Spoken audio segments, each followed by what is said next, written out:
भारतीय राष्ट्रीय छात्र संगठन NSUI कांग्रेस के छात्र संगठन के पदाधिकारी मन आज पुलिस अधीक्षक कार्यालय में यातायात पुलिस ला ज्ञापन सौंपिन और किन के शहर के प्रमुख मार्ग में त्योहार के मौका देखकर लगातार ट्रैफिक के दबाव बढ़ा जाते। उनकर के नरसिंह तात्यापारा, आमापारा, शारदा चौक, जय स्तंभ चौक, पंडरी मोवा, अंतिवाई लोधी चौक, गोल बाजार, मालवी रोड सहित अलग अलग इलाका में अभी सुबह से शाम तक और देर रात तक ट्रैफिक के काफी दबाव देखे बर मिलथे।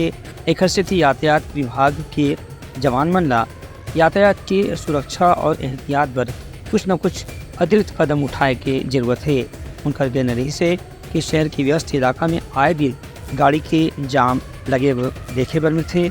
उन्हें सदर बाजार सहित कुछ अलग अलग पुराना इलाका में भी जहां रोड काफी सकरा है वहां गाड़ी की संख्या लगातार बढ़ा जाते।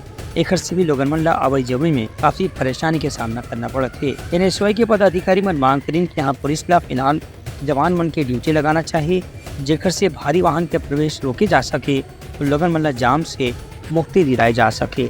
ब्यूरो रिपोर्ट, उतलंघा न्यूज।